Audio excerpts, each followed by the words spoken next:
Hi everyone, welcome to day 4 of Shopify Crash Course. Today we're going to split everything into 2 videos. So the first video, we're going to be going through all of these settings here. So we're going to go through each of the individual settings. However, we are going to skip shipping and delivery because we're going to make that its own video. You'll see that placed right below this video as well too. So let's dive in. We're going to go through all of these, spend a few minutes on each one, and then in the next video, we're going to circle back and check out shipping and delivery. Okay, let's start with general. If we go ahead and click on general, you'll see that mine is blank. However, it will pre-populate with all of the information that you included in your initial registration of your Shopify store. So we've got its name, the contact information that you initially put in, business name, phone number, street address. All this information is pretty straightforward. Going down to some of the lower boxes, we've got standard times and formats. So you're setting your time zone, metric or imperial system, the default weight that you want to choose, and prefix to order formatting. I usually leave it as the pound sign. I feel like that's pretty normal to go in front of numbers. And we also get to choose the store currency down here. So it will default to the currency of the place where you initially signed your address information. However, you can change it to any other currency, and you can also change the formatting of the currency as well. If you prefer to have the dollar signs afterwards, it's totally up to you. Now, keep in mind that the currency is locked in after the first purchase is made, so you can adjust the currency all the way up until the point where your shop makes its first sale. And then the currency is locked in. So just remember that when moving forward and choosing the currency down here as well too. Want to make sure you click save and go ahead and head back to the main panel. So in the main settings panel, we'll see that payments is next. What payments means is how your shop is going to take payments from customers. I would highly recommend using Shopify Payments. It's a credit card authorization service that's built into Shopify and uses Stripe as its processor. You don't have to have a full Stripe account hooked up to it. However, if you already have Stripe, you can hook that into your Shopify Payments. If you don't have it though, if you go through the complete account setup, it will automatically add a Stripe account for you and approve the whole process. It's very straightforward. I'm not going to go through this whole process now, but just know that after you complete that setup, you'll be able to, by default, accept all of these forms of payments, including, as you can see, Apple Pay, Google Pay, Interact, and so on. I would also highly recommend that you attach PayPal to your site as well too. There are a lot of people who put a certain amount of money into PayPal and allot that for their online purchases. PayPal is still a huge payment processor, and most clients that don't hook it up are missing out on sales. So I would suggest having these two hooked up. You can hook up more third-party payment and alternate payment methods too. So if I go ahead and click on third-party payments, this is also going to be a really similar list. I'm going to go down and click on alternative payment methods too. Now, you'll see a whole bunch of different payment methods within these two categories, and it will vary by country. If you're in countries or selling to countries that predominantly take funds outside of Stripe and outside of PayPal and use specific payment processors, you can find those in here too. And I would highly recommend, after you research the most frequently used ones in your area, that you implement those as well. Be careful not to overload them with choices also. I would have no more than 3. I would definitely have Shopify Payments, PayPal if possible, and maybe one third-party provider if it's pertinent to your area. You can also take manual payments. I don't really have any clients that take manual payments. I feel like these days everything is done for credit cards, but feel free to inspect that further as well too. As far as capturing payments, I would leave it on automatically. Most of the clients, by default, it is left on automatically. That means that payment is captured on checkout versus manually.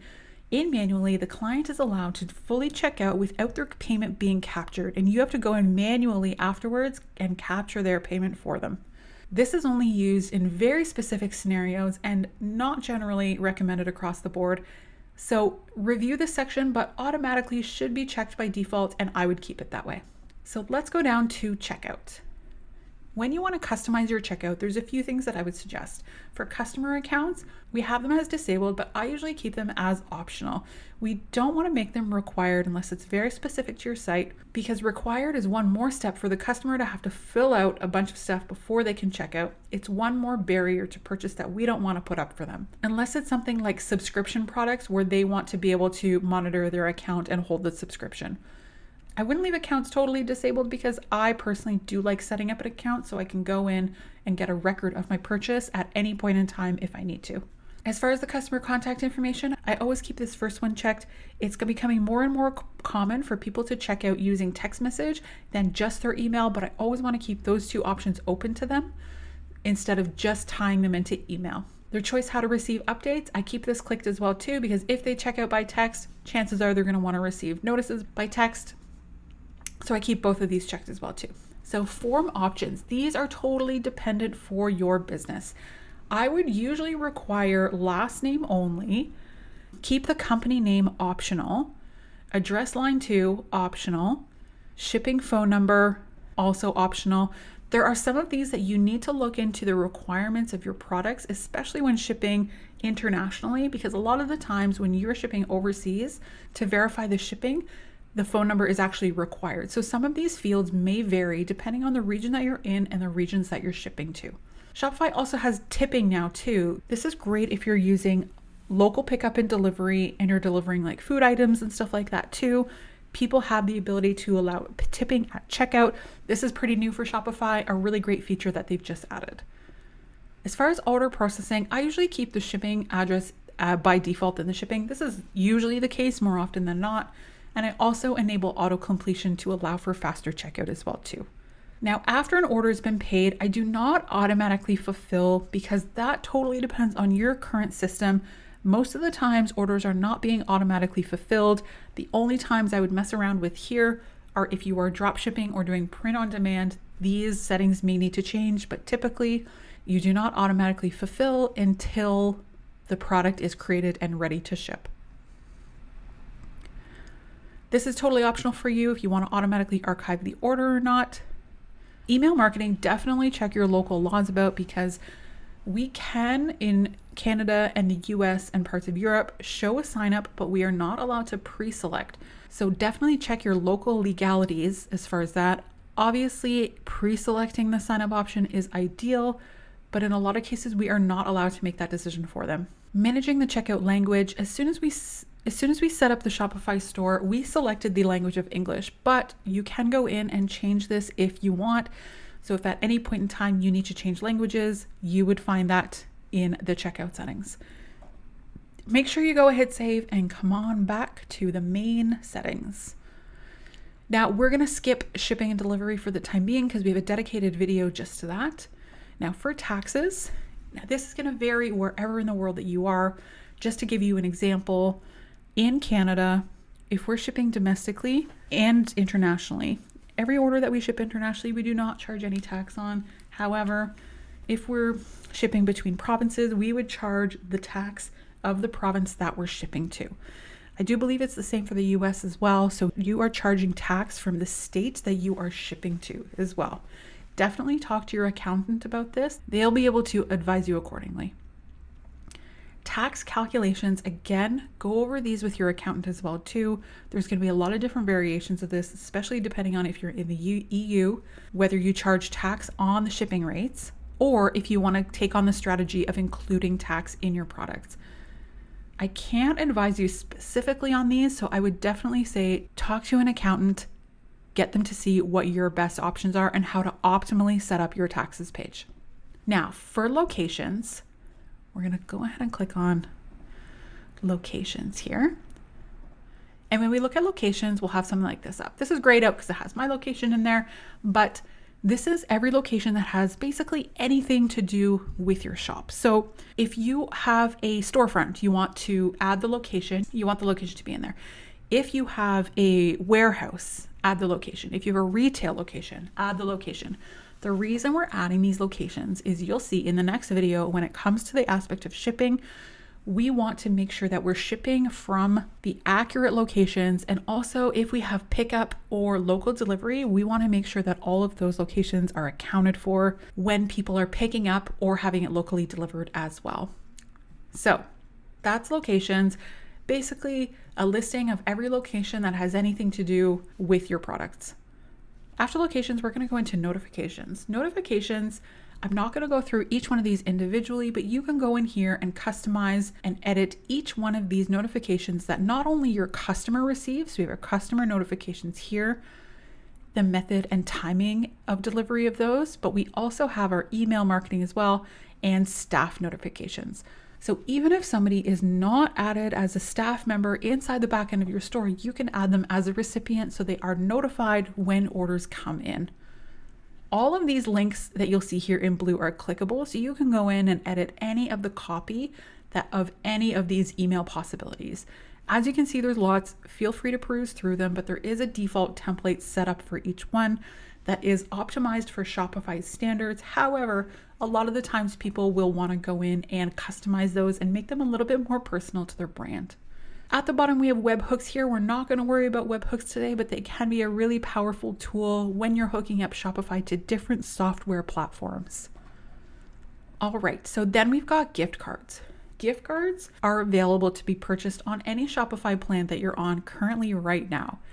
Gift cards, you can set them to never expire or to expire with a certain amount of time. Again, check with your local laws for this. Some gift cards, if they're purchased, are not able to expire. I know in Canada, if a gift card is purchased, you're not legally allowed to put an expiry date on it. So keep that in mind as well too. You also have the option to set up an Apple Wallet for gift cards. So basically what that means, when you send someone a gift card, enabling Apple Wallet will allow them to save that gift card inside their Apple Wallet, and anytime they purchase products, it will be deducted from that amount. So say they go in, have a gift card for about $100, they spend $25 on the store, the other $75 will stay in their Apple Wallet and they can spend that at any point in time.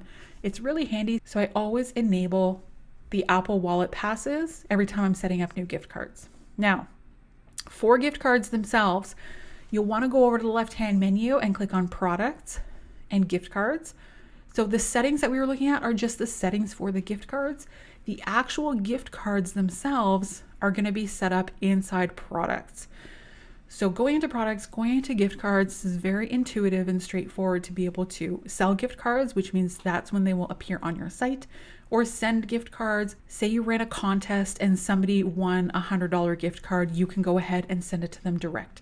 This is also another good opportunity to send people gift cards as part of your return policy. So you can use gift cards also as a store credit. Maybe you don't offer refunds, but you send them a gift card to replace a lost or damaged good. Okay, going back to settings. Now we have files. Files is really straightforward. It's basically a media library. So you can upload PDFs, photos, images, anything that you want to link to on your site. If you've used WordPress before, this is very similar to your media library that you've got. So you can upload whatever media files you like, link them anywhere throughout the site, keep product photos handy, or digital downloads that you might need to give to customers as well too. So sales channels. Sales channels basically means that where are you selling your products? So on the left-hand side, you'll also see this menu for sales channels.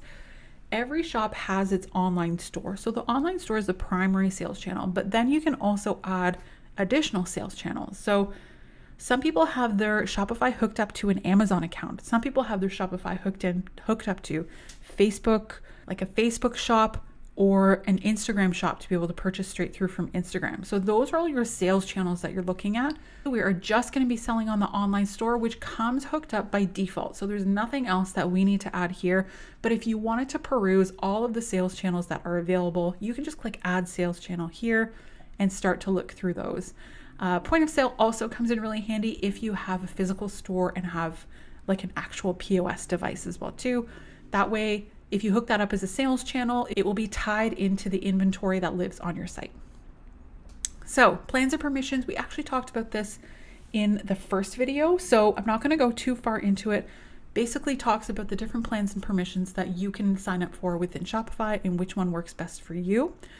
To go ahead and register for your plans and permissions, you can do compare plans and it'll bring you to sort of a checkout and selection screen. As far as permission goes, this is where you add different staff accounts. And depending on your plan, you have a different number of staff accounts that you can add. To add staff members, which means each person gets their individual access with different limitations and permissions, you just go ahead and click add, and really straightforward, it sends them an invite and they will get access to the store as well. Login services and store status. If you ever want to close your store, you will also find that in plans and permissions. So keep that in mind as well too. Once you go to close your store, there's options that you have for Shopify. So if you're just going on hiatus, if you're scaling down, contact Shopify and they can definitely help you with this before you go ahead and close your store, if that's a possibility. Store languages. When we first set up our store, we chose English as our primary language, so that's what it's going to register as the default. But just know that languages is an option, so you can come in here and change the theme language at any point in time if you need to. You can also add languages for translations and change the dashboard language as well if you like to. Then we get down to billing. Billing's really straightforward. As soon as you select a plan, you would enter your payment method for your Shopify plan.